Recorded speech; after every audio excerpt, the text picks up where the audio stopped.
Então, vamos começar pela questão número 9. Explique o processo de formação e chegada ao poder do nazifascismo. Quais as principais características do Estado nazifascista? Quais diferenças podem ser apontadas entre o nazismo e o fascismo? Qual o papel do capital conservador na chegada ao poder do nazismo e do fascismo? Nossa, essas questões, ficou longo esse questionário, né? Bom que estuda muito. Eu estou lendo ainda a correção das questões, e eu acredito que até o final da semana agora eu já consegui ler tudo, então são 140 questionários para corrigir. Então é muita coisa e eu tenho que ler tudo. Né? E o questionário foi muito detalhado, né? 13 questões, mas cada questão se desdobra num monte. Então, vamos lá. O processo de formação e chegada ao poder do nazifascismo. Nós vamos voltar, então, e eu recomendo para quem quiser rever essa matéria com profundidade, entra lá no blog tem alguns vídeos, mais de um, sobre o conceito importante de capitalismo liberal, capitalismo conservador e capitalismo social. Né? Isso aí, então, vai mostrar a crise do capitalismo liberal no século XIX, o confronto do capitalismo liberal com o capitalismo social e o surgimento de um capitalismo. Não, desculpa, o confronto entre o capitalismo liberal e o capitalismo conservador no século XIX, né? E daí o surgimento de um capitalismo social após a Primeira Guerra Mundial. Tá? Então, isso está muito. E aí você tem um vídeo que é uma discussão na pós-graduação. Então, são mais de 2 horas de discussão para se aprofundar, entender esse processo, entender o que a gente está vivendo hoje. E tem um vídeo mais curto, né, que eu fiz para vocês na graduação. Mas o vídeo da pós está ótimo também, que com certeza vocês vão gostar e vão entender tudo, não tem dificuldade nenhuma. Né? Tem muitos detalhes, né, mas é muito interessante e importante a gente entender isso. Bom, a chegada ao poder do nazifascismo vem a partir. Vamos colocar, são vários fatores, mas nós vamos então limitar isso aos principais fatores. Nós vimos, então, que no século XIX há um confronto, um conflito entre o capitalismo conservador e o capitalismo liberal. O capitalismo conservador vai condicionando, limitando, né, destruindo o capitalismo liberal, fundado na ideia da livre iniciativa, da livre concorrência, oportunidade para todo mundo. Né? Mas o capitalismo conservador, que são as grandes empresas, vão acumulando riqueza, juntando dinheiro, né, eliminando a livre iniciativa, eliminando a livre concorrência, estabelecendo práticas conservadoras, e daí o nome de conservadorismo, capitalismo conservador, porque ele vai criar mecanismos de conservação das grandes empresas, do seu poder, do seu lugar no mercado. Né? Então, são mecanismos de conservação, de eliminação do risco, que era algo essencial ao liberalismo. Mas algo que os conservadores, que são aqueles que estão vencendo a competição, eles que estão na frente, as grandes empresas, né, não vão querer continuar correndo risco. Então, eles vão criar mecanismos econômicos de limitar a livre iniciativa, a livre concorrência, comprometendo com isso, sufocando o liberalismo, matando o liberalismo, né, até a Primeira Guerra Mundial. Então, esse é um fator importante. Século XIX é um momento de grandes conflitos sociais e econômicos, grande desigualdade, há muito crescimento econômico, mas com desigualdade. É igual acontece a partir da década de 80 com o neoliberalismo, que na verdade não é neoliberal, é ultraconservador. E a mesma coisa os conservadores fizeram a partir da década de 1980. Né? Vão utilizar mecanismos e ideias liberais para concentrar riqueza e matar o liberalismo. Né? Então, o que a gente vê hoje, um processo super, hiper concentração econômica na mão de pouquíssimas pessoas, ocorre lá também no século XIX. Né? Então, com o aumento da desigualdade, da concentração econômica, surgimento dos grandes conglomerados econômicos, né, esse dinheiro concentrado na mão de pouca pessoa aumenta a desigualdade, aumenta a miséria, né, e com isso, então, vem conflitos sociais crescentes, violência, né, criminalidade crescente, movimentações sociais, conflitos sociais os mais variados, antes da Primeira Guerra Mundial. E ainda a gente tem um fator muito importante nesse momento. Então, veja bem, isso faz com que comecem a surgir e a crescer teorias, né, teorias sociais, no decorrer do século XIX e início do século XX, contra o capitalismo conservador. tá? Nessas teorias sociais, vem lá as várias teorias socialistas, o socialismo cristão, o socialismo marxista, né, que vai ser chamado de comunismo, né, o socialismo democrático, a social-democracia, né, várias vertentes de discurso social, né, vão surgir. O socialismo cristão, o social cristianismo conhecido que renovaram no Papa Leão XIII, que depois avança muito com o Papa João XXIII, e agora ressurge com muita força e beleza com o Papa Francisco, né? O social-cristianismo. As teorias sociais, então, todas essas, né? Social-cristianismo, democracia cristã, né? Socialismo cristão, socialismo democrático, social-democracia, o comunismo, o marxismo, e aí vai, né? E várias vertentes ocorrentes dentro dessas grandes correntes políticas que vão criticar o conservadorismo, que vão lutar contra o conservadorismo, contra essa concentração de riqueza, que vão defender, né, a dignidade, o acesso à justiça, a direitos sociais para todo mundo, ao emprego, remuneração justa, né, e também vão criticar o liberalismo, porque o liberalismo não deu conta e acaba sendo sufocado pelo conservadorismo. Mas em muitos países, em muitos estados, a gente vai ver alianças entre liberais e socialistas, né, em um discurso liberal social, né, e até um discurso chamado, alguns autores, chamado de socialismo liberal, né, o liberal socialismo.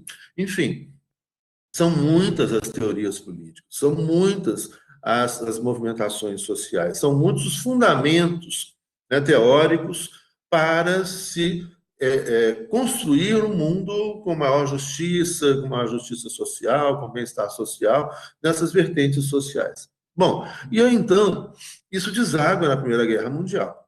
Na Primeira Guerra Mundial também, e aí na Primeira Guerra Mundial, você tem durante a Primeira Guerra Mundial, a Revolução Bolchevique, a Revolução Socialista na Rússia, outras revoluções socialistas, uma revolução de cunho socialista na Alemanha em 1919, que funda a República de Weimar, né, tentativas de revoluções socialistas na França, na Itália. Então, a expansão justamente dessa proposta socialista de criar, né, um espaço, uma economia onde todo mundo tem emprego, onde todo mundo tem dignidade, onde todo mundo tem acesso à previdência, ao trabalho, aos direitos trabalhistas, né, à moradia, aos direitos sociais. Essa ideia social, ela vai se expandindo, né, justamente gerada pela grave crise social, né, gerada pela ausência de regulamentação no liberalismo, que permitiu o conservadorismo, né, chegar ao poder, né, e sufocar o liberalismo.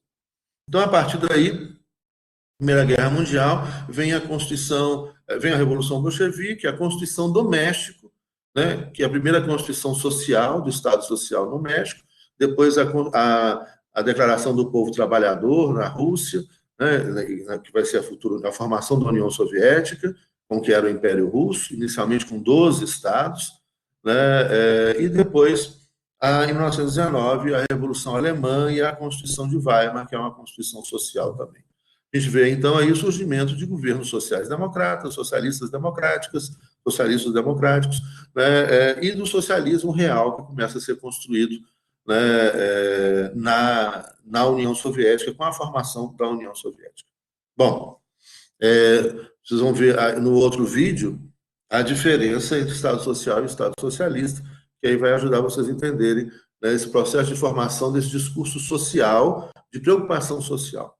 Bom, nesse momento, então, a gente vê o quê? Uma pressão enorme sobre o capital conservador, sobre as grandes empresas que estavam concentrando riqueza, engolindo todo mundo, pagando péssimos salários, etc. E com o surgimento desse constitucionalismo social e do constitucionalismo socialista, os conservadores, as grandes empresas, os grandes proprietários, se veem contra a parede ameaçados. E eles vão se refugiar aonde? Eles vão se refugiar justamente no nazifascismo. Eles vão se esconder atrás do nazifascismo, eles vão financiar o nazifascismo. Por que o grande capital vai se refugiar no nazifascismo?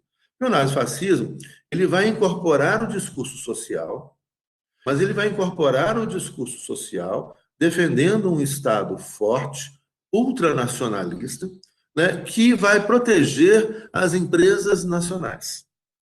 Vamos entender isso aí. nazismo e o fascismo não é de esquerda, não pode ser de esquerda, não tem a menor possibilidade de ser de esquerda. Historicamente não é de esquerda, isso é uma viagem, isso é ignorância. Quem fala isso é ignorância.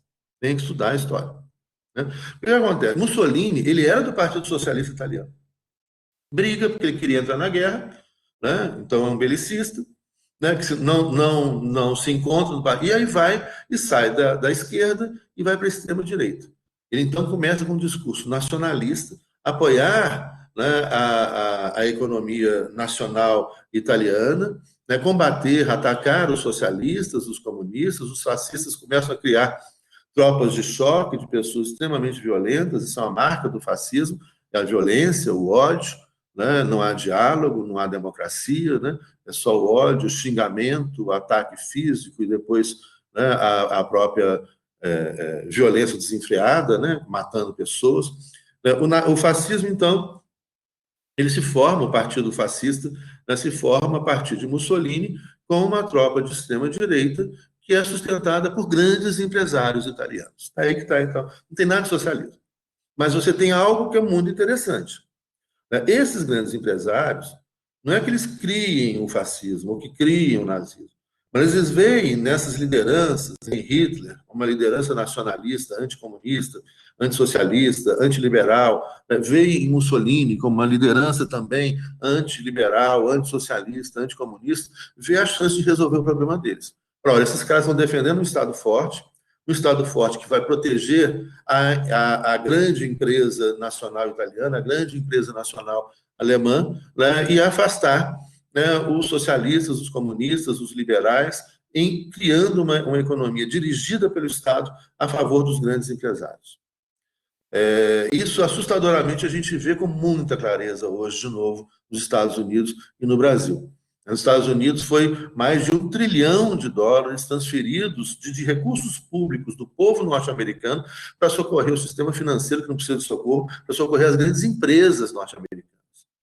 O governo Trump não está salvando o microempresário, não é o pequeno empresário, não é isso o que está falindo, não.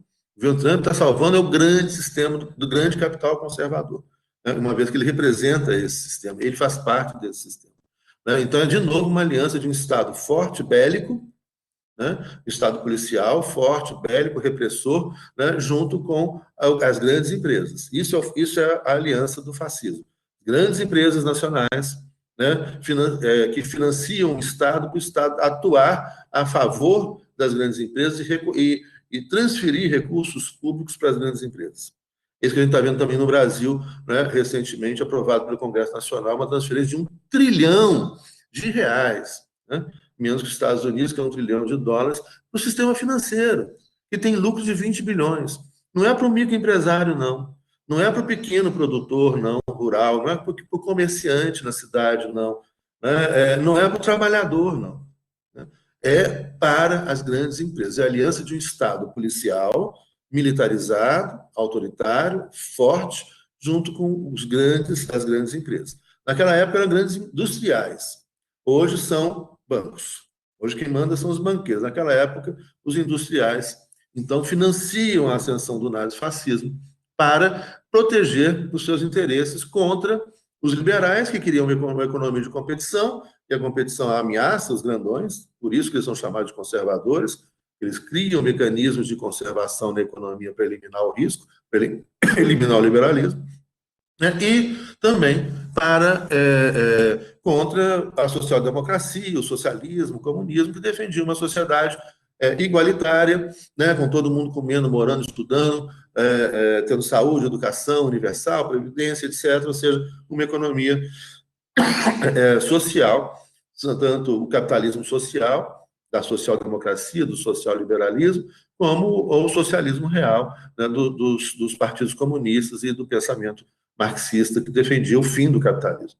Então, ali, os conservadores estavam dos dois lados contra a parede. De um lado, liberais, em aliança com os sociais-democratas ou socialistas, querendo uma economia regulamentada, com tributação para os grandes empresários, tributação dos lucros, posso oferecer saúde pública, educação pública e previdência social. Do outro lado, a ameaça do comunismo, um socialismo real com o fim do capitalismo e a criação de uma economia social, onde os trabalhadores sejam os donos das indústrias, os donos de onde eles trabalham, onde o Estado também tem um papel determinante muito forte, né, na economia e nessa sociedade, em benefício da população. Né, essa é a ideia. Então, daí você tem uma primeira explicação importante, né, para a ascensão do nazifascismo. É onde os conservadores se refugiam e financiam esse Estado forte para afastar, né, movimentos políticos, ideias políticas, ideologias políticas que são contra a concentração de riqueza e que, portanto, são contra o interesse desses conservadores. Né? Vamos lembrar, então, aqui também um outro conceito importante, gente, do que é ser conservador.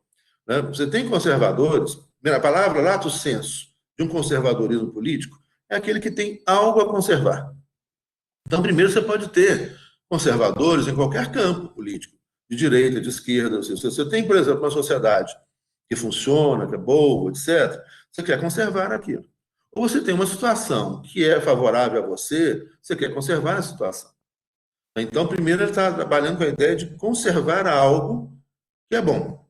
Agora, esse algo que é bom, que tem que ser conservado, pode ser algo que é bom para pouquinhos, para alguns, para muitos ou para todo mundo.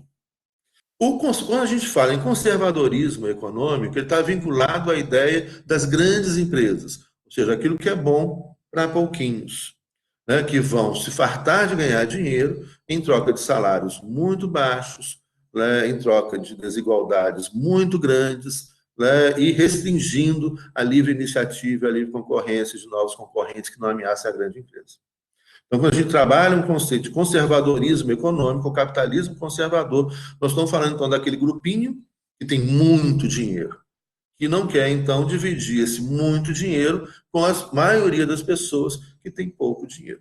Né? É aquele que a gente está falando, que começou a falar no mundo inteiro, que as manifestações ocupam a Wall Street, né?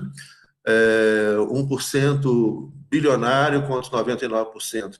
Esse 1% que detém hoje mais de metade da riqueza do mundo. Né? O mundo hoje é dominado pelos conservadores, de novo, depois da ascensão neoliberal, que, na verdade, os neoliberais são conservadores. Né? Isso é tudo um discurso midiático, tudo um discurso para enganar as pessoas e que essas pessoas, então, retomam um poder que hoje é um mega poder. Eles mandam no mundo e elegem governantes, né? Elegem presidentes, elegem deputados, elegem senadores que vão fazer legislação que são favoráveis aos interesses desse mega. Então, esses megas, naquela ocasião, financiam o nazifascismo por causa disso. O surgimento e o crescimento de teorias, partidos políticos, ideias, governos, que são governos que visam distribuir a riqueza para todo mundo, e esses caras eles têm a riqueza concentrada. Bom, o segundo elemento importante para entender a ascensão desse Estado nazifascista é que existiam, nessa ocasião, 6 grandes economias industriais de estados coloniais. Só que você tinha 3 economias que tinham muito espaço para exploração de recursos naturais e 3 que não tinham tanto espaço para exploração de recursos naturais. Essas economias que tinham muito espaço, quais eram? Estados Unidos, Inglaterra e França. Estados Unidos, desde a sua independência, ele começou a expandir o território. Vocês vão encontrar no blog um mapa sobre a expansão territorial norte-americana, né, que é muito interessante. Ele começa, as 13 colônias começam lá na costa leste. Começam lá na costa leste. E vão se expandindo para a costa oeste. Dominando, pegam mais da metade do território do México, Texas, Arizona, Novo México, Califórnia, né, toma da Inglaterra ali aquela região noroeste dos Estados Unidos, né, toma da Espanha a Flórida, adquire da França aquela região ali logo ao lado das 13 colônias ali, onde está hoje Nova Orleans, que é da França, que ali compra o Alasca da Rússia, invade um monte de territórios, invade o Havaí, invade o Panamá, constrói o Canal do Panamá, invade Porto Rico, e hoje tem mais de 800 bases militares em cerca de 100 países. Então, os Estados Unidos, naquela época, desde o século XIX, já começa a expansão territorial, o que significa o quê? Eles têm muito petróleo, tem muito petróleo no Texas. Califórnia, muita riqueza natural, né? Muito petróleo no Alasca, né? Então, eles começam a construir um império, eles têm espaço, pessoas, mão de obra barata, né? Mercado consumidor, tem espaço principalmente para a exploração de recursos naturais necessários para o desenvolvimento da sua indústria.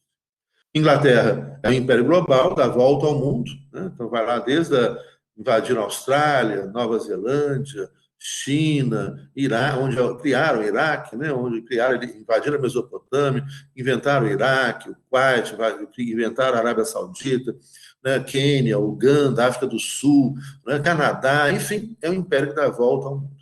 E, finalmente, o Império Francês também, está lá na Indochina, Laos, Camboja, Vietnã, Líbano, Síria, todo o Maghreb, Marrocos, Costa do Marfim, Senegal, né?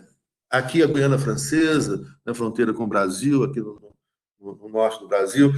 Enfim, é um império também que tem muito espaço para exploração de recursos naturais, mão de obra barata, mercado consumidor. Do outro lado, você tem três que precisam de espaço. Eles vão à Primeira Guerra Mundial justamente por causa desse espaço. Olha, Itália, que tem ali como colônia, nessa ocasião, a Líbia, antes da Segunda Guerra, invade a Etiópia, né? Mas isso depois da Primeira Guerra Mundial. A Itália precisa de espaço, porque tem uma indústria também poderosa, está lá a Fiat, fabrica aviões, fabrica automóveis, etc. Ferrari, o Enzo Ferrari, né? Que recebeu o título de comendador de Benito Mussolini, né? E o Japão, o Império Japonês, que também precisa de espaço. Se pegar o território japonês, quase 70% do território japonês são montanhas altas, a população fica concentrada, né, nas terras mais planas, e aí então o Japão precisa de espaço para a expansão do seu território. E vai invadir a China, a Coreia, né? Isso aí antes da Segunda Guerra Mundial. E a Alemanha. A Alemanha também precisa de espaço, tem poucas colônias na África, precisa de espaço para recursos naturais. Isso, então, explica o confronto entre essas seis grandes economias capitalistas, né? Três delas coloniais, imperiais, poderosas, Estados Unidos, Inglaterra e França, e três delas são poderosas economias nascentes, né? Pensando, então, inclusive, o Império Japonês, né? E o Japão se abre para o mundo no final do século XIX, né? Depois a gente tem a formação da Itália em 1861. Né? Você pegar tanto o Estado japonês, a formação do Estado japonês no século XIX, a formação do Estado italiano, da Itália moderna, no século XIX, 1861, e a formação da Alemanha moderna, século XIX, 1871.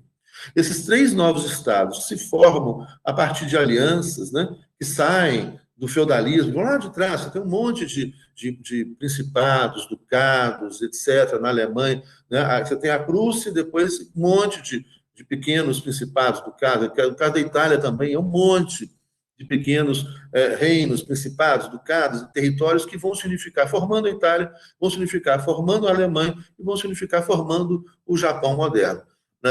Esses estados recém-nascidos, então, portanto, nascem poderosos, nascem com uma indústria avançada, só que eles precisam do que os outros três já têm, que é o espaço.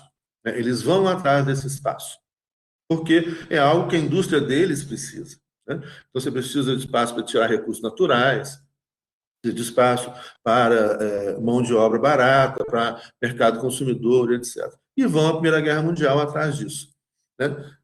Os vitoriosos são Estados Unidos, França e Inglaterra, além de outras potências medianas. Você tem uma redistribuição do mundo no Tratado de Versalhes, né? Ainda potências medianas, potências coloniais que foram importantíssimas, gigantes, como Espanha, Portugal, né? Bélgica, Holanda, né? Elas estão ali, mas essa repartição do mundo no Tratado de Versalhes fica de fora o Japão, a Itália e a Alemanha.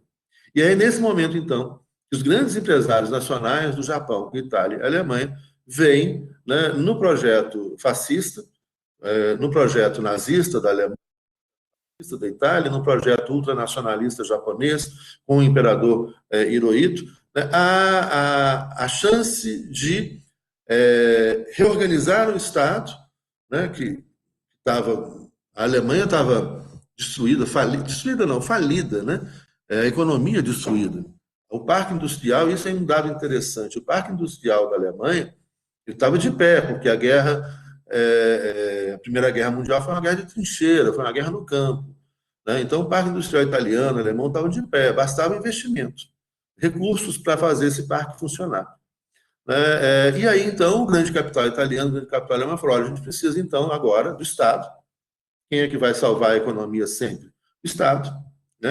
Quem é que está salvando agora, tentando salvar a economia dos Estados Unidos, do Brasil? É o Estado. Né? É o Estado que está salvando.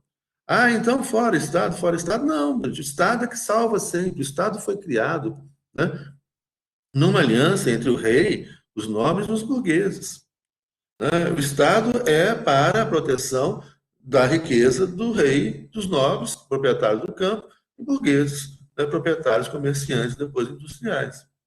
Então, não tem novidade nenhuma. Essa coisa, Estado, menos Estado. Isso aqui, você tem muito discurso fantasioso aqui.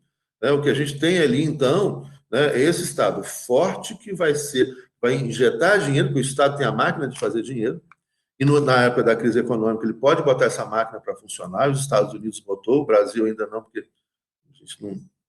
Mas, e aí, então, recupera com esse investimento, né, a favor das grandes empresas nacionais. Então, você tem uma recuperação econômica quando e isso vem a partir justamente da defesa desse movimento fascista nacionalista que defende o Estado forte, que é antissocialista, anticomunista, antiliberal, antidemocrático, e ali então as grandes empresas veem a chance de se recuperar. Vão financiar esses caras, vão apoiar Mussolini, vão apoiar Hitler, e vamos então agora colocar a máquina do Estado a favor da recuperação das grandes empresas, né? E as grandes empresas vão começar a armar o Estado, fabricar armamentos, né? Está aí a Fiat fabricando aviões de guerra, não, naquela época, né? Fabricando aviões de guerra, né? A mesma coisa as grandes empresas industriais alemãs, fabricando máquinas de guerra, automóveis.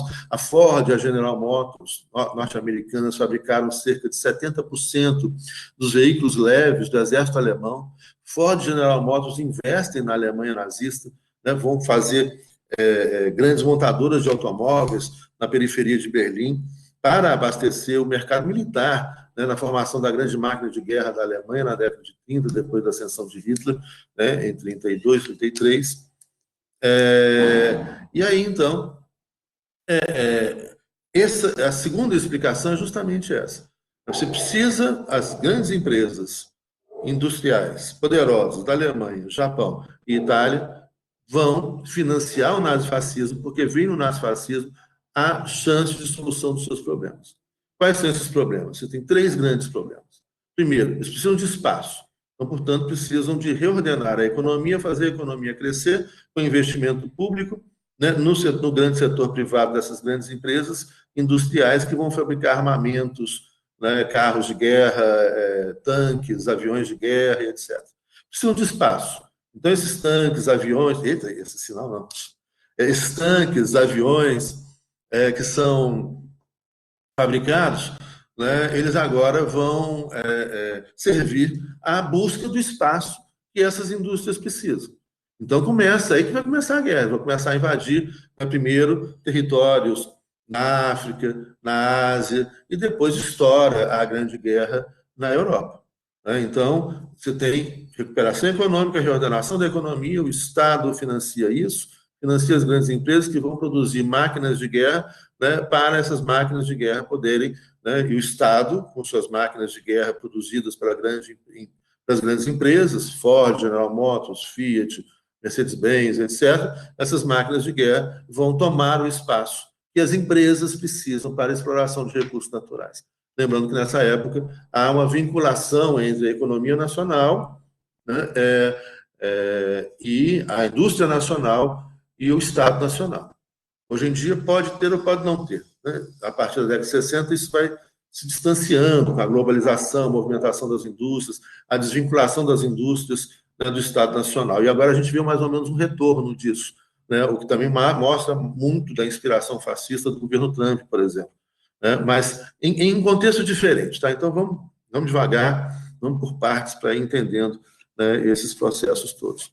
Então, a ascensão do nazismo, né, ela ocorre com essa proximidade das grandes empresas nacionais, não só as grandes empresas nacionais da Alemanha, do Japão e da Itália, mas também outras, da Inglaterra, da França e dos Estados Unidos, que têm interesses nesses estados também. E vão investir, pegar um parque industrial montado, e precisa então de investimento. Os Estados Unidos investem muita grana na Alemanha hitlerista. Quais as principais características do Estado nazifascista? Ele é antiliberal, é uma economia dirigida pelo Estado a favor da grande empresa. Ele é contra o liberalismo, livre iniciativa e livre concorrência, que ameaça a grande empresa. Né? Ele é antiliberal, ele é antissocialista. Né? Então, é uma economia dirigida a favor das grandes empresas. Né? É um capitalismo conservador no poder. Né? O nazifascismo é o formato do poder do capitalismo conservador, das mega empresas.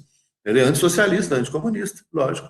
O comunismo é o fim do Estado e o socialismo é contra a concentração de riqueza dos conservadores. Então, são três inimigos aí: antiliberal, antissocialista, anticomunista. É anti-operariado, mas vai fazer um discurso para agradar o operariado. Anti-operariado por quê? Porque ele é antiliberal, antissocialista e anticomunista. Ou seja, ele é contra a oportunidade das pessoas, ele é contra o emprego, ele é a favor da concentração de riqueza, mas ele vai fazer um discurso social para enganar as pessoas e vai dar algumas migalhas. O Estado, o nazifascismo, ele tem um discurso social, nazismo, fascismo. Inclusive o nazismo, o nome dele é Partido Nacional Socialista, embora ele seja antissocialista, mas ele se diz nacional socialista, porque o nacionalismo ele é internacionalista. Então, para quem conhece a história, já vai perceber que aí já está o engodo, o nacional socialismo. Né? Partido Nacional Socialista Operário, embora ele seja anti-operariado, mas ele movimenta o operariado com um discurso próprio para o operariado, ou seja, vai ser um movimento de massa. Ele precisa do operário, ele vai cooptar o operário, ele vai dizer que ele vai dar o carro popular para o operário, vai alimentar esse cara, vai botar o uniforme nesse cara e vai levar esse cara a morrer na guerra para defender os interesses das grandes corporações.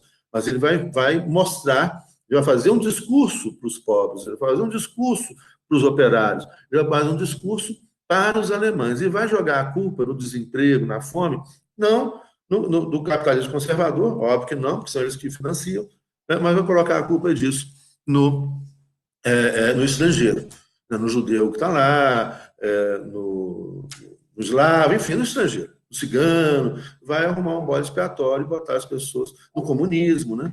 Então é um discurso, né, o comunismo internacional, são os judeus, é internacional de judeus, é internacional de comunistas, né, são os estrangeiros que invadem os nossos postos de trabalho, etc. É todo um discurso, então, bárbaro, que vai cooptar as pessoas, enganar as pessoas. Então, uma outra característica, né, do nazifascismo é que o fascista sempre mente. Ele não vai contar a verdade. Imagina se Hitler, ele vai cooptar as pessoas, enganando as pessoas, falando o que as pessoas querem ouvir. E vai colocar um monte de pessoas agindo contra os seus próprios interesses. Basta a gente ver hoje também no Brasil, nos Estados Unidos. Você tem um monte de gente capaz de morrer, capaz de matar, de morrer não, mas capaz de matar para defender interesses que são contra elas, mas que elas não conseguem perceber.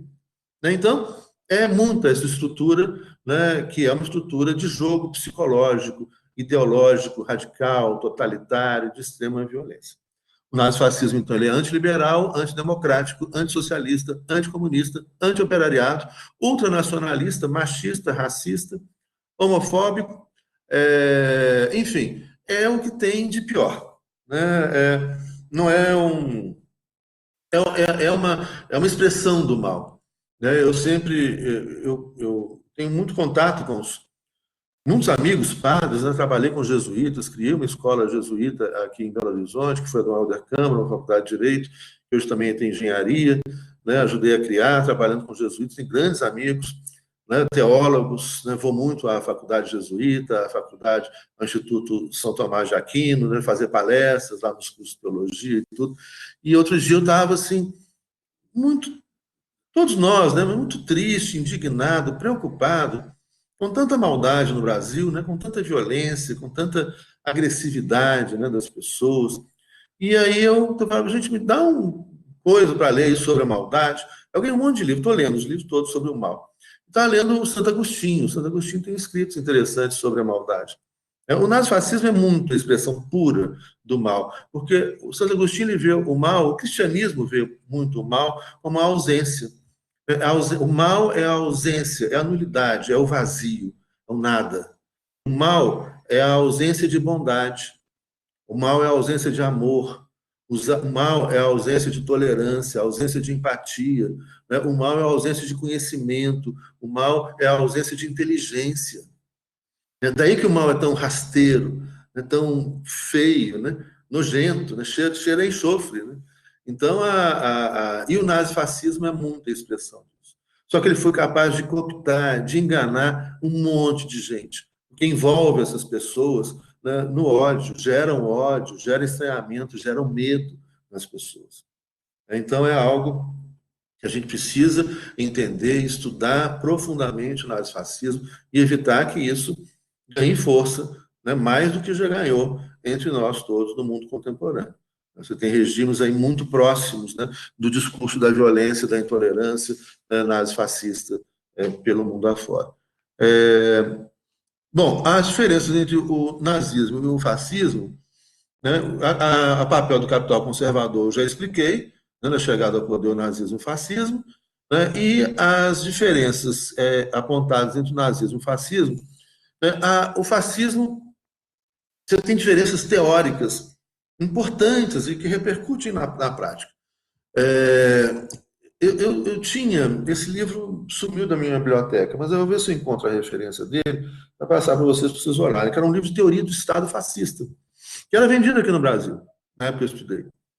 E que não tem problema ler, não, porque se a pessoa ler um livro de teoria do Estado fascista e acreditar, é porque já tem alguma coisa errada com essa pessoa. Né? Então, se a gente lê junto com as teorias democráticas, a gente tem que ler tudo. A gente tem que conhecer tudo, tem que ter medo de ler nada, não. Né? Mas tem que ler com a leitura orientada, tem que saber do talento, tem que conhecer o autor, tem que conhecer a história, né? E principalmente ver o que é de verdade e mentira naquilo. Então, essa coisa de autodidata é um perigo, porque sai muita bobagem. A primeira coisa, quando a gente vai ler qualquer livro, sabe, olha, quem foi esse autor? O que ele viveu? Né? Qual foi a experiência dele? Ele está vendo o mundo de qual lugar? Né? Ele está escrevendo para quais problemas? Qual cultura? Qual época? Qual país? Né? Para a gente começar a entender. Não tem que ler, mas a leitura deve ser uma leitura orientada. Por isso que vocês estão na universidade, né? Por isso que vocês fizeram, né, o ensino fundamental, o ensino médio, para ter uma leitura orientada e saber, né, o que está lendo, saber onde você vai, saber onde está a mentira, quais são fatos reais e inventados. Né? E o fascismo é a mentira. Né? Daí a expansão das fake news, etc. Então, estudar muito, né? Mas estudar sabendo que está lendo, sabendo que está estudando. Então, aí não tem problema nenhum. Né? O problema todo, por exemplo, quando a gente discutia muito o Monteiro Lobato. Monteiro Lobato, eu li, gente, eu tenho até hoje uma coleção aqui em casa, né, do Monteiro Lobato completa. Eu li tudo. Né? Não virei um racista, né, nem um fascista. Felizmente, porque eu li também várias outras coisas. Né? E conversei muito com meus pais, com meus professores, com os meus amigos, e prestei muita atenção nas coisas que estavam acontecendo para separar o joio do trigo. Agora, ler Monteiro Lobato, ler aqueles livros todos, sem saber o contexto e quem era Monteiro Lobato, pode ser perigoso, né, para incentivar aí algum grãozinho, algum fascista dentro da gente. Né? Ele era bastante racista, ele integrava um grupo em São Paulo que era a favor do branqueamento da população brasileira. Né? E ele tinha escritos horrorosos, né, que falavam de como que os brasileiros, como que os negros tornaram a população brasileira feia, uma população de mulatos feios, que tinha que branquear, importar, coisas horrorosas do Monteiro Lobato. Né? Mas nem por isso tem que deixar de ler, mas tem que ler orientado. Então, você não vai pegar, botar para uma criança de 8 anos de idade, 9 anos de idade, 10 anos de idade, ler Monteiro Lobato sem saber quem o cara foi. E, aliás, a gente tem que fazer isso com nada. Todo livro que a gente for ler, antes, procura saber quem o autor foi. Né? E procura saber em fontes fidedignas. Né? É difícil, gente. Nossa, no meio de tanta... É tanta informação, é tanto acesso à informação, e, ao mesmo tempo, tanta informação fake, tanta mentira, tantos fatos inventados, que é um desafio.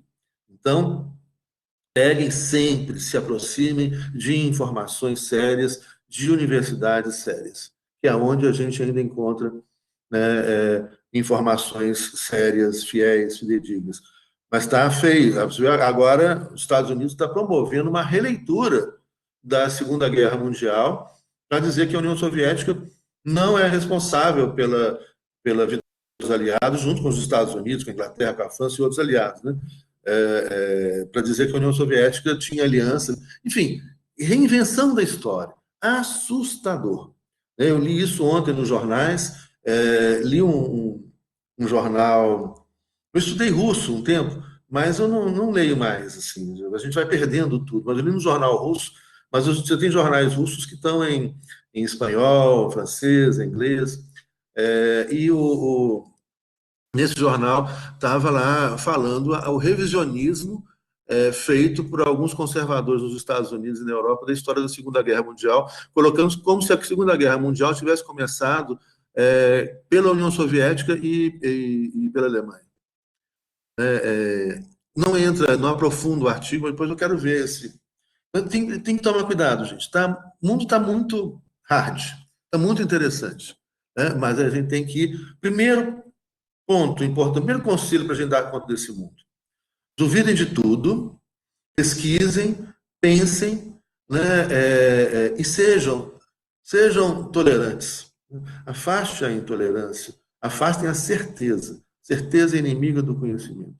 E busquem informações, né, que venham de fontes diversas, de fontes amplas, e não só de um lado, né, mas busque vários lados. Aí pensa, reflete, conversa com as pessoas, conversa com os professores, né, que já estudaram, tiveram mais tempo de estudar, né, para a gente dar conta de entender esse mundo aí. Então, as diferenças apontadas é que é uma diferença sutil, mas ao mesmo tempo importantíssima, nuclear. Né? O fascismo ele defende tudo no Estado, tudo pelo Estado, tudo para o Estado. E o Estado a favor das grandes empresas. Tá, cara? Então, um Estado forte, tudo tem que estar. O sindicato é controlado pelo Estado, porque aí não vai incomodar as empresas. A economia é dirigida pelo Estado para favorecer as grandes empresas, não as pequenas, não as médias, não o pequeno, o grandão.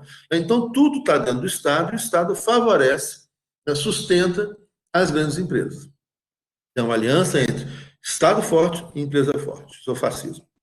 O nazismo, alguns colocam o nazismo como uma espécie de fascismo. Então, o fascismo, efetivamente, a expressão fascismo virou uma expressão mais genérica, né?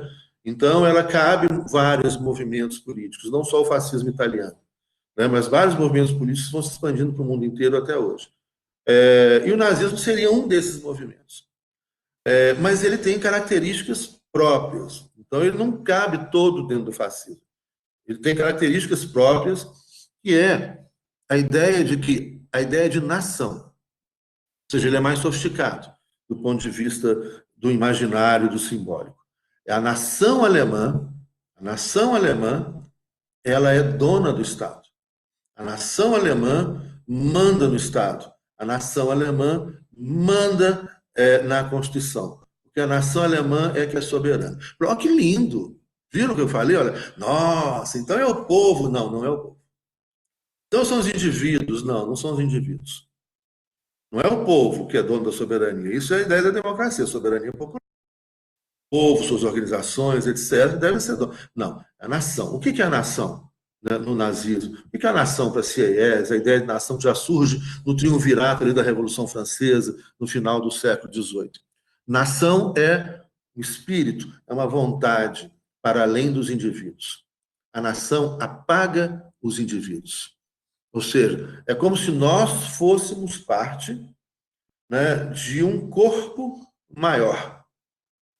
Olha como é que é muito diferente da ideia liberal dos indivíduos, né, como titulares dos seus direitos, da ideia do socialismo, né, como povo titular dos direitos. Não, a nação é uma vontade, é uma ideia que paira sobre as pessoas. A nação é essa vontade, né, que expressa pelos cidadãos, pelo povo alemão. né? Mas essa ideia desse povo nacional, essa ideia da nação, ela como uma vontade que anula a vontade de cada indivíduo, que anula a vontade dos vários coletivos, né? Sobretudo paira a nação. E aí é que vem o pior disso. Presta atenção. Aí é que vem a grande questão. E tem um líder, que é quem traduz. Sim, o fascismo é ultranacionalista também. Sim, sim. O fascismo e o nazismo são ultranacionalistas, racistas, machistas, homofóbicos, né, violentos, antiliberal, antissocialista, anticomunista, antioperariado, antipático. Fascismo são tudo isso. Mas a diferença ali está justamente nisso. A ideia no fascismo é que é tudo dentro do Estado. A ideia da Alemanha, do nazismo, é que eles criam essa ideia de uma nação, que é uma nação que é essa vontade que paira sobre tudo, que paira inclusive sobre o próprio Estado, e que paira sobre a Constituição, que é simplesmente um instrumento de poder, né, que pode ser desprezado ou modificado a hora que a nação quiser. Mas essa nação não é uma nação que funcione de maneira democrática, que construa de forma consensual democrática os seus desejos. Não é uma nação que funcione dentro de uma lógica de uma democracia majoritária, onde a maioria decide respeitando os direitos das minorias. Não é uma vontade de indivíduos livres. Não é nada disso. Não tem nada a ver com liberalismo, com socialismo, com social-democracia. A ideia aqui é o quê? Uma nação que é uma ficção, né? Que é essa nação alemã. E tem alguém, esse é o ponto, que traduz a vontade da nação. Tem alguém que é a voz da nação. E quem é essa voz da nação? O Führer, Hitler. Hitler é a voz da nação. Veja bem, a nação não é Hitler. Isso é muito interessante. Então, o personalismo do fascismo italiano, ele é muito maior e muito mais centrado na figura do Mussolini do que na. Tanto que Hitler, ele não usava aqueles aparatos de uniformes que os seus ministros usavam, né, que os seus marechais usavam, né? Ele usava uma roupa caque comum. Ele é um alemão. Ele é mais um alemão. Só que ele é aquele alemão que fala pela nação, que traduz a vontade da nação. Mas ele está lá, em geral, né, com uma roupa caque, uma suástica no braço, igual todos os outros alemães. Né? Ele não põe aquelas coisas cheias de coisa. Não. Rara vez você vê ele assim. E às vezes com sobretudo, caque, né, ou sobretudo cinza, né, mas sem galões, sem essas coisas todas. Mas ele é a voz da nação. Então, na verdade, quem está mandando não é o líder carismático Mussolini, não é o líder carismático Trump, não é o líder carismático que o povo se identifica com ele, só ele, não. Quem está mandando é a nação, é essa entidade que o Führer, o líder, traduz a sua vontade. Ele fala pela nação. Não estou querendo dizer aqui que não haja nenhum fenômeno de poder pessoal, de identificação pessoal. É lógico que vai existir também, mas muito menos, né? Porque você tem essa ideia que é uma ideia abstrata, né, da nação alemã. E isso volta. Está voltando, né, lá. Mas nós, democratas, não deixaremos isso acontecer. Né? Bom, 10ª questão, discorra sobre o mundo pós-Segunda Guerra Mundial. O mundo pós-Segunda Guerra Mundial, então, é esse mundo que também se desmonta a partir da década de 1970, 80. A gente está vivendo hoje o fim do sistema mundo moderno, que começa a ser construído em 1492, mas a gente viveu recentemente o fim desse sistema mundo construído. E, né, de certa forma, a gente está vivendo ainda alguns resquícios desse sistema mundo construído pós-Segunda Guerra Mundial, mas que começa a ser desmontado fortemente na década de 1970. O que é? Pós-Segunda Guerra Mundial, o mundo se transforma em um mundo bipolar, então isso acaba no final da década de 80, né, 89, acaba a União Soviética. Existia, então, um mundo socialista, né, com a formação da União das Repúblicas Socialistas Soviéticas, com 15 repúblicas que integravam a Federação da União Soviética. A União Soviética é uma grande federação formada por uma outra grande federação, que é a Federação Russa, e mais 14 outros estados de dimensões distintas. Uzbequistão, Tadiquistão, Turcomenistão, Armênia, Quirguízia, Geórgia, né, Ucrânia, né, que está em conflito aí, e muitos outros, Letônia, Estônia, Lituânia, né, eu sabia os 15, já falei alguns, mas vocês olham aí, também não precisa ficar decorando as 15 repúblicas soviéticas. Antigamente eu sabia as 15 repúblicas e sabia as capitais. Mas não, isso você encontra a hora que quiser, você pesquisa, não vai gastar hardware com isso aí, né? Então, a União Soviética, né, que é um gigante, tinha aqueles países que eram chamados da cortina de ferro, né, que era justamente, você tinha, olha que interessante que a Rússia fez, né? Você tinha Moscou, o quadro aqui é ao contrário, então a gente aponta para lá, vai para o outro lado. É tipo, não é tipo espelho. Né? Então, você tinha Moscou, que está um pouco afastado da, da fronteira com outros estados ali, que são aqueles estados que vão integrar a União Soviética. Então, ali naquela fronteira com a Rússia, né, protegendo a Rússia em Moscou, você vê então a Ucrânia, né? Daí o conflito com a Ucrânia agora. A Ucrânia parte da Ucrânia queria integrar a União Europeia. E isso a Rússia não podia deixar, porque vai botar a Ucrânia e a OTAN a 100 quilômetros de Moscou.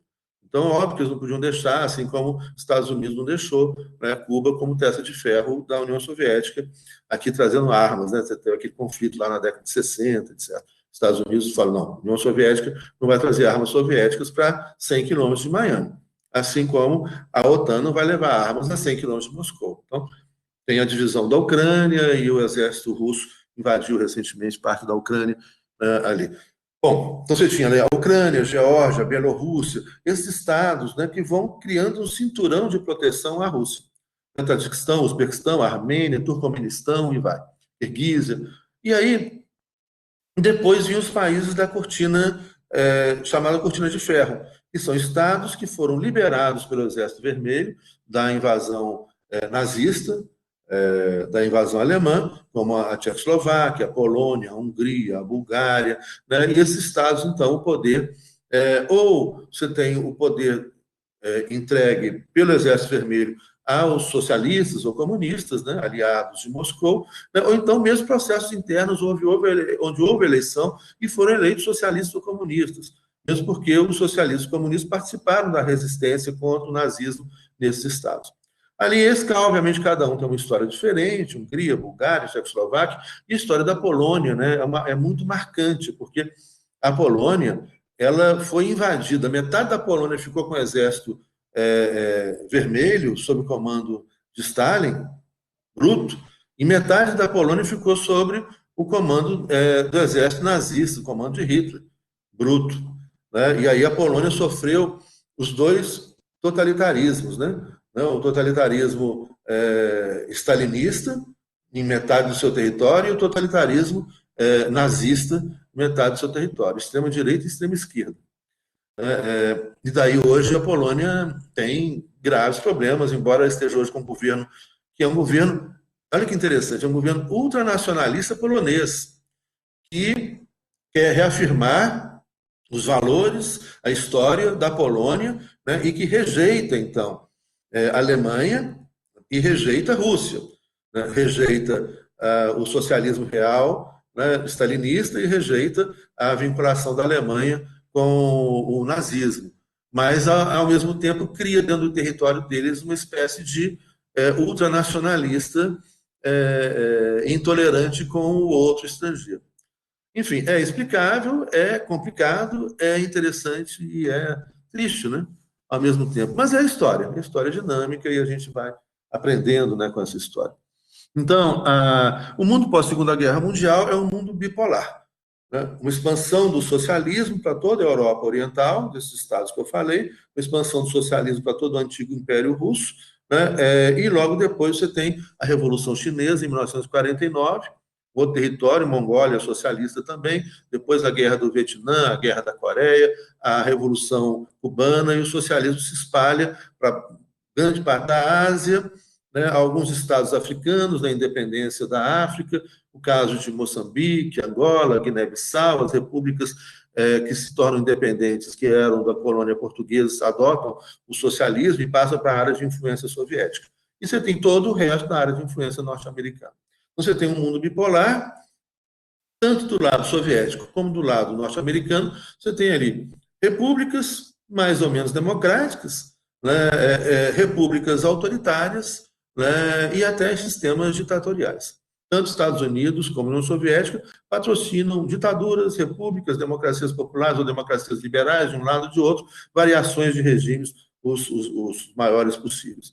E a guerra ideológica se trava no mundo inteiro, mas especialmente na Europa, né, com a Europa Oriental e a Europa Ocidental, e na Alemanha, com a Alemanha Oriental socialista e a Alemanha Ocidental capitalista.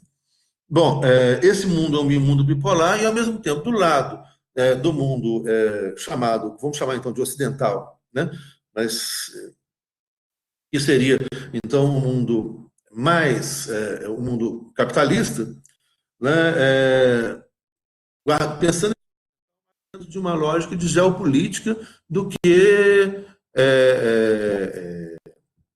de mais geopolítica do que essencialmente geográfica, tá? Tem exceções depois, mas esse mundo pós-Segunda Guerra Mundial no Ocidente se organiza então a partir de Bretton Woods. Então, um elemento importante, que é importante vocês pesquisarem, né, é Bretton Woods. Bretton Woods é um encontro que há numa pequena cidade norte-americana das principais potências capitalistas e que vão acertar, então, um novo sistema econômico.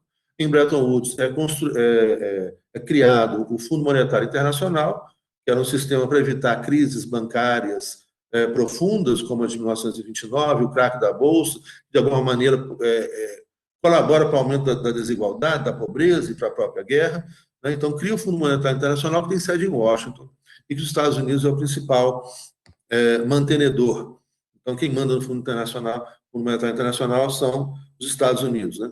Até hoje. Hoje o FMI perdeu muita importância, porque o FMI não tem mais a capacidade. As crises bancárias são tão grandes, tão profundas, como a de 2008, que o FMI não dava conta. Então, para resolver a crise, entrou o Banco Central americano, o Banco Central europeu, o Banco Central da Alemanha, o Banco Central do Japão, tacando um monte de dinheiro público para salvar o capitalismo em 2008.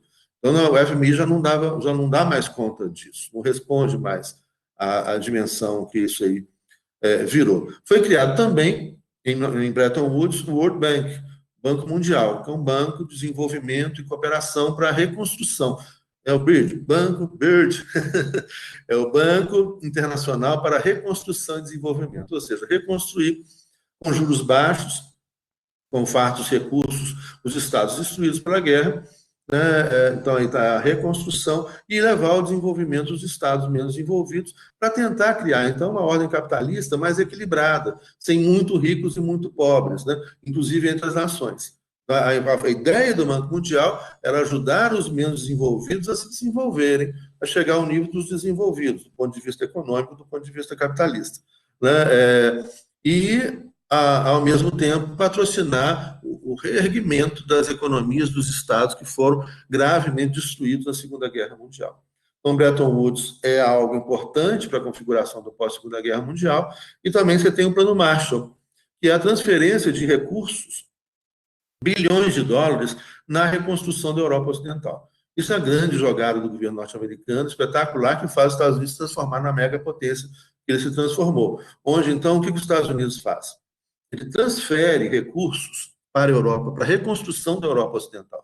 Recursos, muitos deles, né, empréstimos com juros baixos, outros recursos a fundo perdido. E outros para começar a pagar daí a 30, 40 anos. Com isso, os Estados Unidos, que foi a economia capitalista que ficou intacta e fortalecida, né, essa economia da Segunda Guerra Mundial, ela foi a indústria que não foi bombardeada.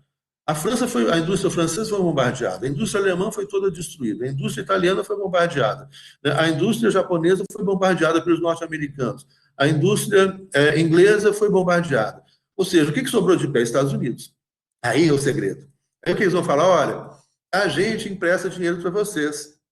A gente até empresta, vocês pagarem daqui a tantos anos, décadas, a fundo perdido. Né? Aí os caras recebem o dinheiro dos Estados Unidos e eles vão comprar de quem?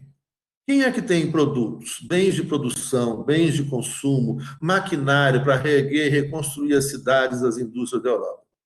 De onde que eles vão comprar? Dos Estados Unidos. Todo o dinheiro que os Estados Unidos mandam para a Europa volta né, em forma de compras com a sua indústria, a indústria privada americana, né, e cria uma ligação, né, forte entre a economia europeia e os Estados Unidos, e ainda cria, além da ligação econômica, uma ligação ideológica. Olha, nós, os Estados Unidos, ajudaram a libertar a Europa do nazifascismo, e os Estados Unidos ainda, né, nos ajudou a reerguer a nossa economia. É uma jogada de mestre, e daí então vem, né, os Estados Unidos com toda a força e esse mundo bipolar que vai até o fim da União Soviética, em 1989, 1990, né, e que vai gerar então esse mundo agora que volta como uma espécie de Guerra Fria, agora com a China no lugar da União Soviética como megapotência militar, a China e a Rússia, né, estão juntas, né, e os Estados Unidos do outro lado, e a Europa ali no meio. Né? Você tem a OTAN, né, que é a Europa Ocidental, que vai avançar um pouco na Europa Oriental, bastante, um pouco não. Polônia, Hungria, Bulgária, República Tcheca e Eslováquia, a Tchecoslováquia, que foi dividida em duas, né, esses estados, eles passaram a integrar a OTAN e passaram a integrar a União Europeia, o que enfraqueceu muito a influência russa. E agora a Rússia vai retomando a sua influência em aliança com a mega poderosa China. Né? E a Europa está ali no meio, bastante dividida, bastante dividida. Bom, então isso é um cenário desse pós-Segunda Guerra Mundial, onde você tem eventos aí importantes. Vamos pegar então o Plano Marshall, Bretton Woods, um mundo bipolar, e algo que foi importante antes da Segunda Guerra Mundial, que foi o New Deal, dos Estados Unidos, que é uma experiência econômica, de recuperação econômica, com intervenção estatal, keynesiana, que é retomada pelas economias capitalistas do pós-Segunda Guerra Mundial, que vão construir, então, constituições sociais de capitalismo social em toda a Europa Ocidental, justamente para barrar a expansão do socialismo.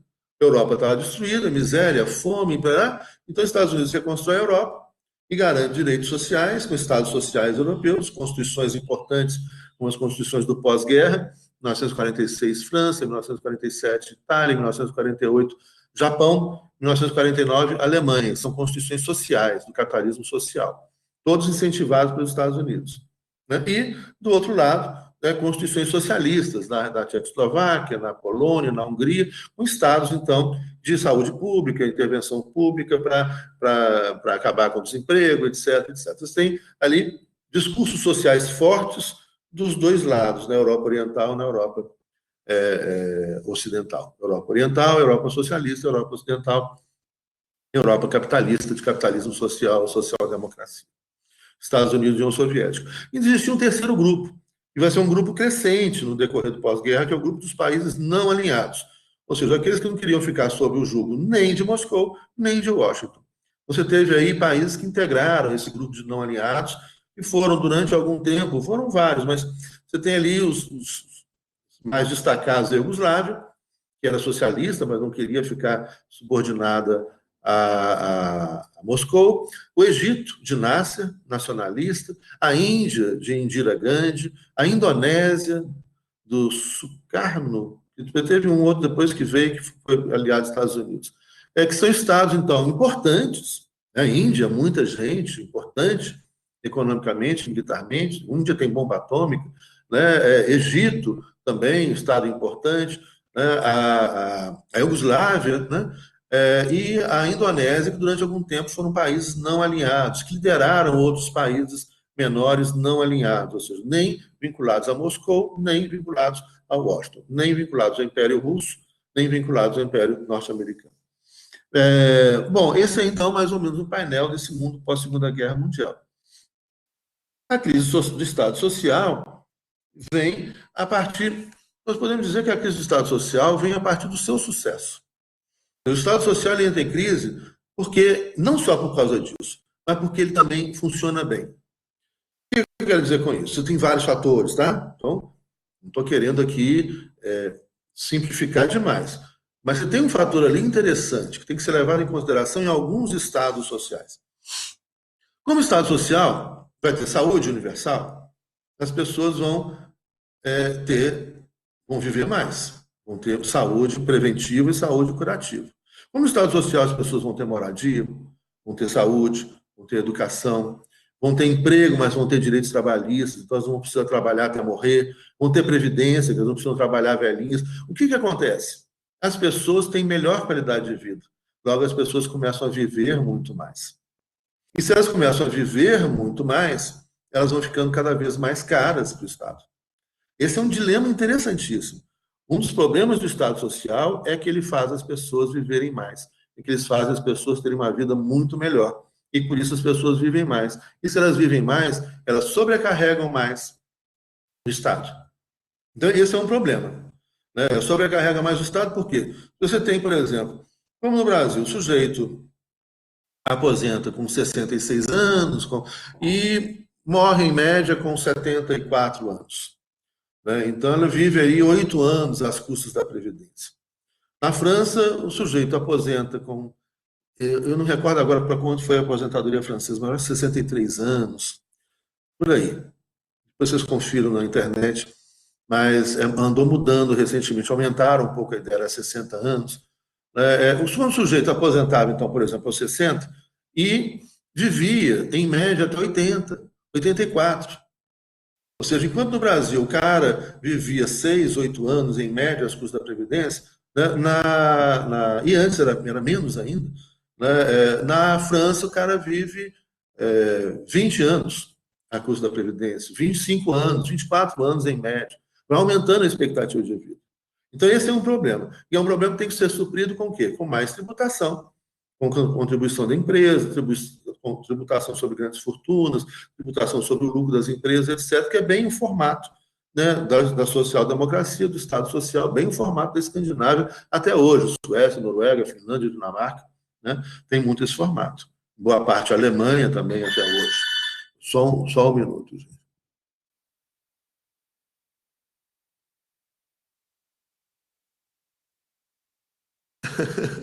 Pois é. Então, nós estamos no mundo pós-Segunda Guerra Mundial, as razões da crise do Estado Social. Então, nós falamos, primeiro, a razão é o próprio sucesso, que aumenta o encargo do Estado.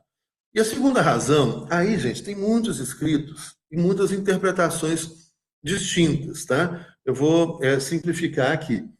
Mas seria um momento dessa sobrecarga do Estado, de uma certa crise do sistema, porque, olha só, eu fiz até um desenho aqui para vocês.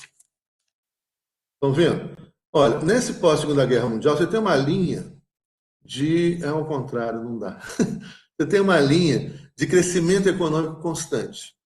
Essa linha de crescimento econômico constante, ela vem acompanhada de outras linhas menores, que é o quê? Se a economia cresce, olha lá, aumenta a arrecadação, então você tem uma tributação sobre a economia, né, sobre a produção, né, o tributo é sobre a produção, exportação, importação, né, produção industrial, produção no campo. Você tem tributos que incidem sobre fatos geradores distintos, né, que é um percentual sobre aquilo. Então, se aumenta a produção industrial, né, mesmo sem aumentar o percentual do tributo, aumenta a arrecadação. Se aumenta a exportação, mesmo sem aumentar o percentual sobre a exportação, aumenta a arrecadação do Estado. Então, a situação ideal qual é? Uma situação de crescimento econômico constante, estável, sustentável, onde, então, vai aumentando a produção, vai aumentando a exportação, vai aumentando... Enfim, com isso, vai aumentando a arrecadação. E o Estado, então, vai ficando com recursos para essas outras linhas que estão ali, ó, para gastos públicos, saúde pública, educação pública, etc., que vêm desses tributos. E, ao mesmo tempo, naquela ocasião, isso é a economia industrial, pós-Segunda Guerra Mundial, quanto mais crescia a economia, né, mais empregos eram gerados. Hoje em dia, isso não mais funciona desse jeito. Tá? E falar isso é mentira. Né? Depende da política econômica. Você pode adotar políticas econômicas que geram empregos. Nós tivemos isso no Brasil há algum tempo atrás. Né? Mas você pode ter políticas econômicas que não vão gerar emprego. Né? Então, o Brasil chegou a um momento de grande crescimento, por exemplo, há uns 10 anos atrás, etc., ou mais, né? 10, 15 anos atrás, onde você tinha geração de emprego, aumento do consumo, 60 milhões de pessoas passaram a poder consumir, com isso você teve uma dinamicidade econômica, o Brasil ultrapassou a Inglaterra, chegou à quinta economia, isso aí há algum tempo atrás. Mas isso é uma opção de política econômica. Você pode optar por política econômica que não vão gerar emprego. Até ao contrário, você pegar a expansão, por exemplo, do sistema bancário, e a expansão do sistema bancário no Brasil com tecnologia. Hoje a gente faz o que antigamente não existia, vocês não conheceram isso. A gente ia ao banco, né? O caixa fazia tudo. Então era muito mais lento, mas gerava muito mais emprego. Hoje você faz tudo. Ninguém mais usa cheque, mas quem ainda usa cheque, a própria pessoa vai lá e imprime o cheque no caixa automático. Né? Então, essas novas tecnologias fizeram desaparecer, né, um monte de empregos. E uma coisa que não é verdade, fiz um outro gráfico aqui para vocês entenderem, né? Uma coisa que não é verdade é de que desaparecem empregos, mas surgem outros empregos com as novas tecnologias. Mentira, isso é mal contado. Aqui é fácil da gente entender. Esse aqui, ó. Vamos pegar cada linha dessa aqui, vocês vão pensar aqui como sendo um salto tecnológico. Ou seja, então você tinha uma determinada produção aqui onde você tinha esse número aqui pequeno de desempregados, está quase todo mundo empregado. Aí vem uma nova tecnologia que vai criar novos empregos, mas esses novos empregos criados não vai absorver os empregos desapareceram. Depois vem outro pulo tecnológico, né, um outro sistema de produção onde são criados novos empregos, mas menos do que existia antes. E assim, cada vez menos, cada vez mais desemprego. Né? Então, a tecnologia empregada no campo, hoje você tem uma máquina que faz o trabalho de 100 camponeses, né? A tecnologia empregada no sistema bancário. Então, começa esse desemprego, né? E a pressão sobre os grandes empresários faz com que eles financiem, então, outros projetos econômicos e financiem de novo, né, a ascensão dos conservadores ao poder. E é isso que a gente vê, então, a partir da década de 1980, nas 4 maiores economias, né, onde chegam ao poder ultraconservadores que se dizem ultraliberais. A gente trabalhou isso naquele vídeo onde nós trabalhamos o conceito de capitalismo liberal, capitalismo social, capitalismo conservador. Então, você tem, né, os políticas ultraliberais, onde vai desmontando saúde pública, educação pública, né, vai desmontando previdência social, tudo isso para diminuir a carga tributária dos grandes empresários e fazer com que eles, então, não tenham mais tributação sobre o lucro, não tenham mais tributação sobre as grandes fortunas, eles possam enriquecer cada vez mais. Né? Isso junta ainda com o desemprego. Então, vem aí esses governos neoliberais. Se vocês pesquisarem os dados, por exemplo, do governo Thatcher, né, que se dizia uma ultraliberal, na verdade é uma ultraconservadora, né, que o liberalismo, como a gente já comentou, é livre iniciativa, livre concorrência para todo mundo, e o que você tinha ali era cada vez os mais ricos ficando mais ricos e os pobres mais pobres. Então, você tem ali na Inglaterra a diferença, você tem um índice que a ONU mede anualmente, que é um índice de desigualdade social. Por exemplo, o país que tinha menos desigualdade social, entre os 10% que mais ganham e os 10% que menos ganham, a Noruega, é a diferença de 1 para 4. Ou seja, os 10% que mais ganham no máximo 4 vezes mais que os 10% que menos ganham. A Inglaterra tinha um índice bem perto disso, na época do seu Estado Social, construído pós-Segunda Guerra Mundial. Com a Thatcher, esse índice podia ser aí em torno de 40, né? O 10% que mais ganha 40 vezes mais que o 10% que menos ganha, passou para mais de 470 e tantos. Ou seja, a desigualdade com os projetos dos governos neoliberais, elas estouram, né? Favorecendo, obviamente, então, a concentração econômica e os interesses dos conservadores.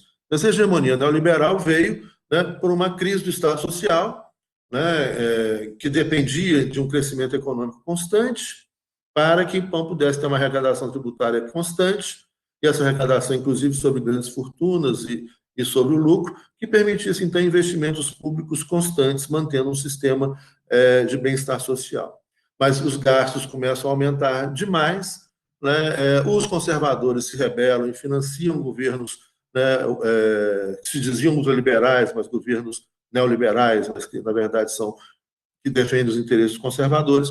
Com isso, com a chegada ao poder, você começa o desmonte do estado de bem-estar social. Bom, a, depois, a questão 12, essa crise do sistema neoliberal, a crise de 2008, que é justamente esse aumento brutal da desigualdade social, né, e como então vão surgindo a partir daí, né, governos que são governos nacionalistas, governos de característica fascista, de novo, né, que aproveitam essa insatisfação, essa crise econômica, essa crise social, né, junto com outras crises, para aproveitar a insatisfação das pessoas, né, gerar o ódio, gerar a divisão e permitindo, então, a ascensão de governos que se assumem, né, conservadores e que, de novo, defendem os interesses das grandes corporações, do sistema financeiro, mas de forma bastante autoritária, também com um Estado forte no setor de repressão, de controle comportamental, etc, etc.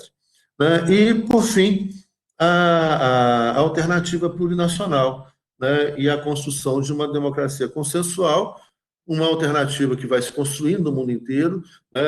Antes dessa pandemia, no ano passado, até o ano passado, a gente via experiências muito bonitas de expansão do direito de diversidade, enfim, é um mundo em confronto, onde ressurge o conservadorismo, ressurge o reacionarismo, né?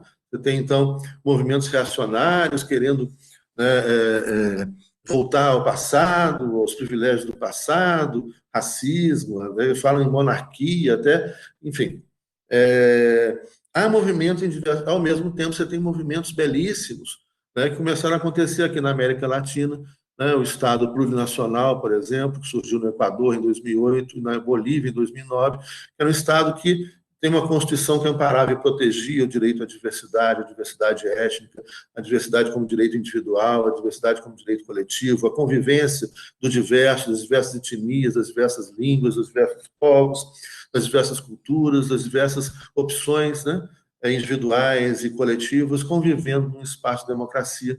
Isso foi construído belamente, né, e dentro do espaço do direito constitucional pelo Equador em 2008, pela Bolívia em 2009, mas que sofrem no início desse ano, 2016, 2020, 2016 também foi um ano horroroso, em 2020, né, sofre um retrocesso, tem um golpe na Bolívia, um golpe policial, militar, horroroso, né, nojento, que mata, persegue, um discurso fanático, né, fundamentalista, e no Equador um governo que se entregou ao governo dos Estados Unidos depois da visita do vice-presidente, o governo Lenin Moreno, que é um governo completamente perdido hoje no Equador, né, houve um desmonte também do estado de bem-estar social, do direito à saúde, pessoas morrendo, corpos pelas ruas de Guayaquil, né, infelizmente a gente vive um momento de retrocesso muito grande nesses dois estados plurinacionais, mas com a certeza de que a população, e quando a gente sair desse pesadelo, né, nós todos saberemos retomar o caminho da democracia, da diversidade, do respeito, da dignidade, da vida para todo mundo, não apenas para meia dúzia, né? Abandonando a intolerância, a violência, o ódio, o fascismo, o nazismo, que vai se espalhando para o mundo, mas nós saberemos superar, né, isso aí. Com isso, então, né, terminamos esse questionário, né, depois de muita falação, depois de muitas aulas, né, uma revisão geral. Tudo isso que eu falei aqui, principalmente essa corridinha que eu dei aqui no final, né, vocês vão encontrar de maneira, porque está chegando no final da nossa aula, vão encontrar de maneira aprofundada nos vídeos que estão no blog. E agora chegou aquele equipamento novo, esses vídeos vão ter mais qualidade, e eu vou aprender também a fazer umas coisinhas assim, botar umas imagens, não sei, tem que ter tempo para isso também, não estou tendo tempo, não. A gente está trabalhando mais com essas, pela internet, né, com esse home office e outras coisas, do que trabalhava ao vivo. Mas é isso mesmo, e eu acho que hoje vocês têm que aproveitar o imenso material que vai sendo colocado à disposição de vocês, com livros em PDF, bibliotecas pela internet, a biblioteca da PUC pela internet é fabulosa, vocês têm acesso a um monte de livros, né? Tem um monte de vídeos, tem um monte de filmes, tem muita coisa legal, né? Vocês estão com o mundo aí a seus pés para poder estudar com cuidado, né? Leiam coisas boas. Se vocês começarem a ler um livro e ver que é ruim, mentiroso, deixa de lado, não precisa ler até o final, não. né? Mas entende a lógica do cara que está mentindo, etc. Conversem sempre com os seus professores, conversem entre vocês, pensem criticamente, né? E tomem muito cuidado com as fake news, né? Com esse real inventado, né? Com esse real disfarçado, né? Na verdade, o real está encoberto muito hoje pela guerra híbrida, pela guerra de informação, pela guerra ideológica que a gente vive hoje, que é uma guerra global. Então, tome muito cuidado. Tem muita mentira na internet, mas também tem muita coisa boa. E, principalmente, repito aqui meu conselho, pesquisem em sites de universidades sérias, né, como aqui da PUC, da UFMG, de universidades que têm disponível no mundo inteiro. Né, olhem com cuidado os jornais. Tem muito jornal que mente também, que inventa fatos. Tem coisas boas também. Então, enfim, a gente tem que principalmente ter a inteligência e o cuidado de separar o joio do trigo. Principalmente engasguei, gente. Estou com o joio do trigo. Tá? E principalmente porque o jogo dos fascistas virou um jogo delirante. Né? Então, o que eles falam e defendem já ficou algo que é fora completamente de qualquer padrão de normalidade, né? Delírio. Então, ajudar essas pessoas com muito amor, né, a voltarem ao equilíbrio, a voltarem à normalidade. Com certeza, no final, o amor vencerá o ódio. Um grande abraço para vocês. Amanhã, na próxima aula, a gente começa a matéria nova. Até mais.